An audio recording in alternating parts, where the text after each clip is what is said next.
The UFC 307 press conference just finished up, and in this video, we're going to go over all of the big moments in chronological order. And this was a long one, over 30 minutes. So let's get started right away with the very first question for the champion, Alex Pereira, who came out in a full leopard print suit.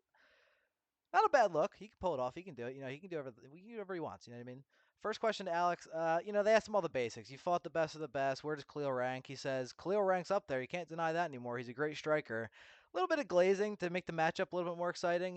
He's like probably like minus 600 favorite, so you got to make it a little bit more exciting. I don't mind that.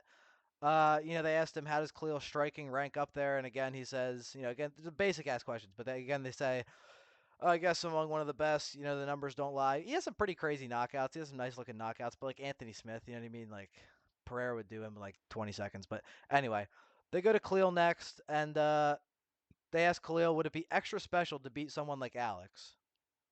I mean, obviously, dude. Obviously, he's like number one of the UFC right now, essentially. And he says, yes, of course. Look at his record; it would mean a lot. The most basic possible answer you could ever give.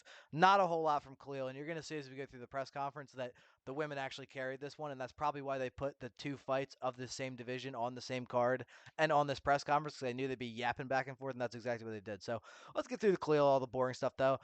He said there's lots of talk about wrestling and striking and would it benefit him to grapple Pereira. And he went on this long speech and pretty much just said that it wouldn't make sense to switch who he is as a fighter now just to get a win in this fight and that this fight is for the fans and he wants this fight because of the best strikers. I don't know. I mean, like, Blachowicz didn't have that much success against Pereira. I guess he did kind of, but he still lost with the wrestling. We haven't really seen much else for Alex in terms of wrestling, but I don't think. I mean, Khalil's literally never shot a takedown in the UFC. I don't think he has any wrestling to go to try to win the fight by that. I don't think that's really an option. But whatever.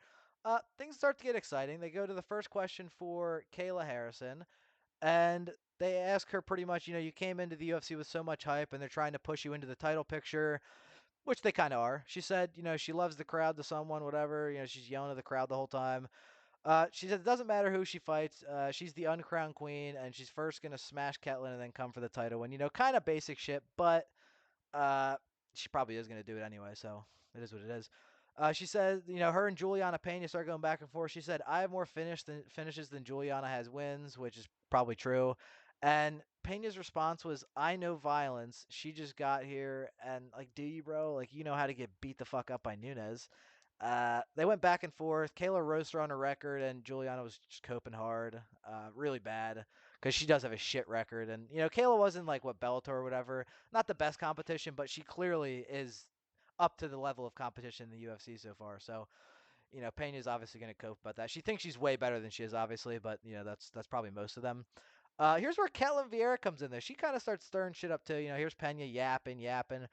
Uh, Ketlin Vieira chimes in and says that Kayla Harrison is dreaming. Essentially, he's thinking that she's just going to walk through Vieira, and she tried to respond, and they just kind of moved on to the next question. So that was kind of awkward. But so they moved on to the next women fight. We got Raquel Pennington. She got asked, "How excited are you? What kind of questions are we fucking asking here, dude?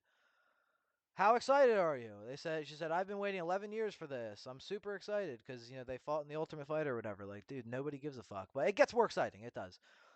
They go to Pena. They ask Pena why she said that doesn't have a good reputation or whatever. I think she called Raquel Pennington like a drunk or something like that. Again, like, who cares? And Pennington asked Pena how she's gonna feel to get her ass beaten by a drunk. All right, and then Pena said she quit on the stool against Nunes, and then they went back and forth yapping more. I mean, they both got smashed by Nunes. It doesn't really matter, dude. And both of them would get smashed by Harrison too. I do believe that. So they're pretty much just this. I think the interim fight. You know what I mean?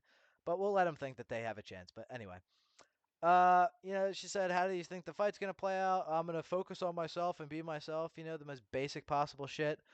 Uh, they said to Pena, they asked her a question about like how she gets under people's skin, and she pretty much says that it's a compliment and she likes it. So I guess I mean she's definitely trying to. She clearly tries to go out there and just be a bitch and fucking get in people's faces and stir shit up. It's fine, dude, because none of the other women are doing anything, so I'll take it. But it's a little bit cringe, especially because she is trash, bro. The only thing she has is like the fucking regional scene level of like a DDP fucking brawl, just run forward with her head down, throwing her arms. It's just not good. It's not good to watch. There's no skill to it. But anyway, uh, They go to Pena again, ask her how the fight plays out. She says, I will literally kill for this win. No, you won't. And then she says, I'm a warrior and I have ruthless aggression. These guys go on to talk a lot. This is like a 35-minute press conference. They yap a lot, man. I'm telling you, this Pennington fight is probably going to be one of the most boring ones we've ever seen. I mean, they're going to be just holding each other. It's either going to be against the cage or on the ground. It's going to be a lot of holding.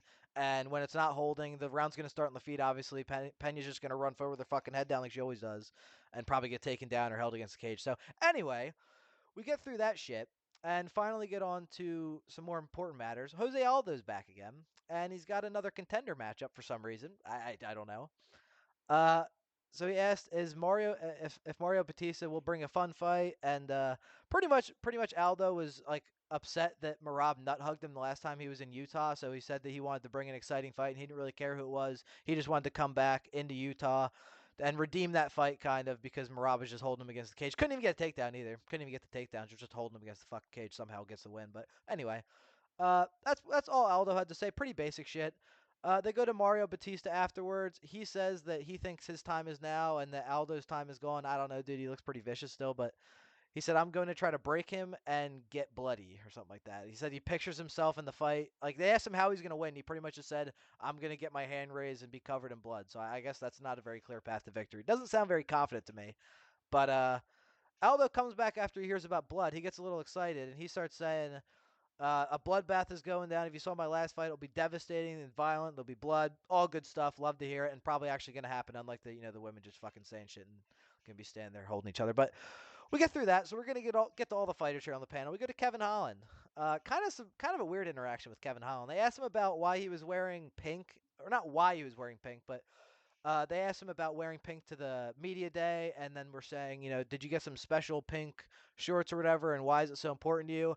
We all thought he was going to say something nice, like, oh, like someone this and that had breast cancer. No, he pretty much just said something about boobs, and then said he likes it pink if it don't stink. So that was the extent of Kevin Holland that we got in the press conference.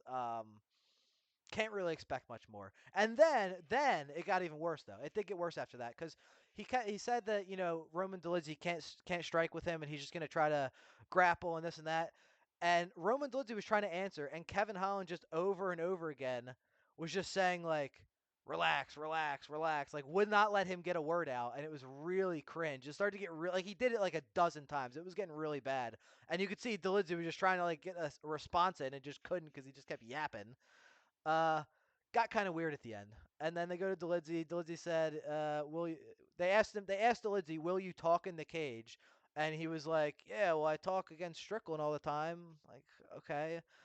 And he said maybe they will have a good conversation. And that was all we got out of Roman Dolidze, was that they'll have a good conversation in the cage. So, uh, kind of upsetting. They did ask him one more question. They asked him who was a better champion at 185, Dricus or Alex. I don't really know why we're asking that, but they asked him that. He said they're both amazing guys and deserve it and good luck. So again, just a fucking nothing burger from him. Got to ask him questions, I guess. But then we get a question from female John Morgan, and the cameramen really did her dirty here. They show her in this shot, and then they zoom out and show her. Oh, and then they show her in another shot. And I'm not even gonna put it up there, but they did her dirty as fuck with that. They could have just shown the headshot, but anyway, they asked Ketlin if she's being overlooked because everyone's talking about Kayla. I don't even remember Ketlin's last fight, dude. I'm pretty sure I remember one of her last fights was just holding against the cage for 15 minutes, and that's probably why I don't remember it. But no, she's not being overlooked. She has like a decent record for being at the top of the division or whatever. But again, like minus 1050. Kayla's jacked. Kayla fucking destroyed the last girl she fought. And probably going to do the same thing. I mean, she doesn't have much. She has the grappling and she has the elbows, which is probably all you need for women's MMA, honestly. We haven't seen either of those things, actually strong grappling.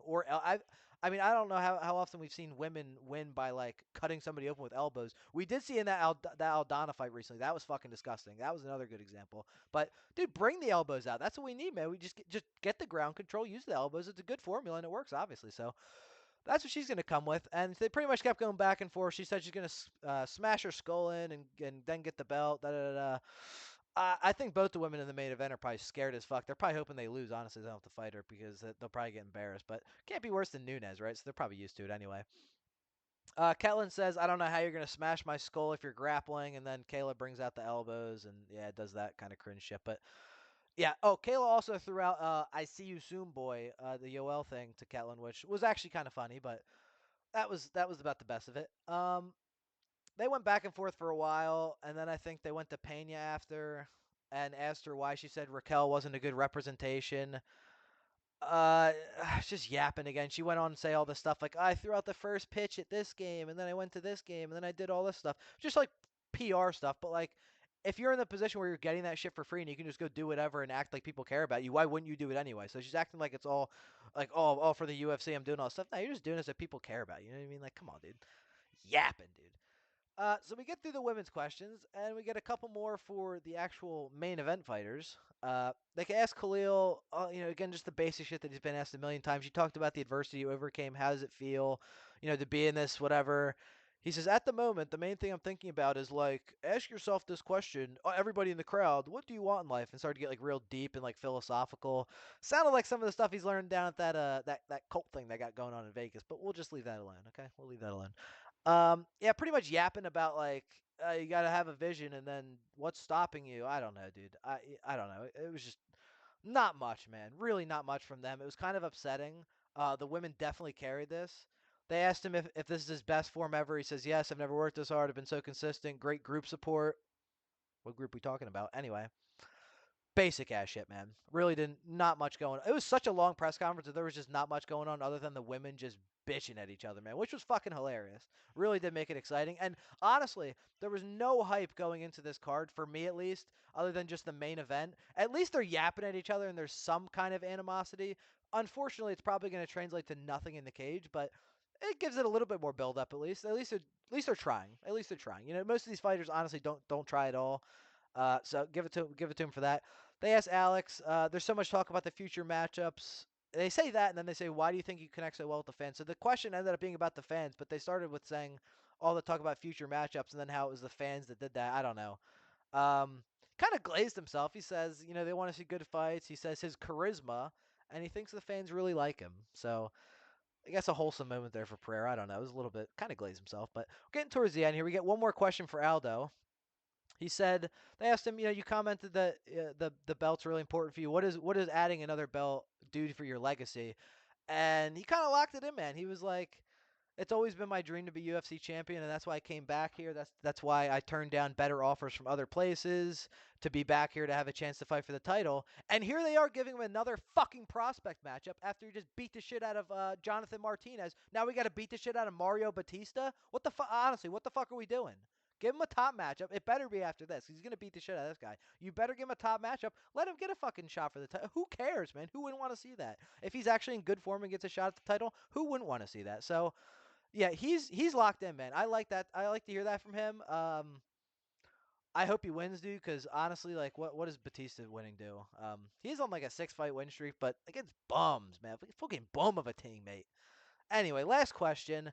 Ketlin Vieira asked her another boring ass question. I'm not gonna lie, I didn't even pay attention. She pretty much just yapped about how Kayla Harrison skipped the line and Ketlin brought up her own past wins against like Kat Zingano and all these old women that aren't even in the sport for 10 years now, and how she beat this woman and didn't get a title shot, then beat this woman and didn't get a title shot, and she's mad that Kayla's skipping the line. Yeah, dude, you're just mad that like people actually care about her and like want to see her fight and shit. Again, it's just a lot of jealousy from the women, all towards Kayla Harrison because she's the only one that anybody's talking about. So yeah, lot of yapping from the women. They did make it more exciting than any of the men did. They did fucking I don't know. I mean, Pereira really doesn't do much. Doesn't even speak English.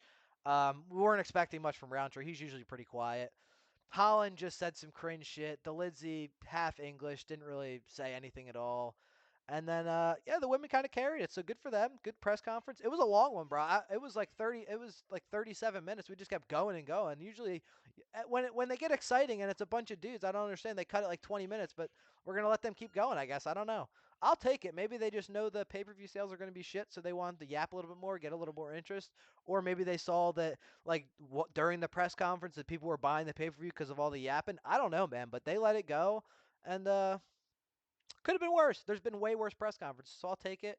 Let me know what you guys think down in the comments below. Like the video if you like the video, subscribe, and I'll be back after the card with a recap of all the fights. Peace.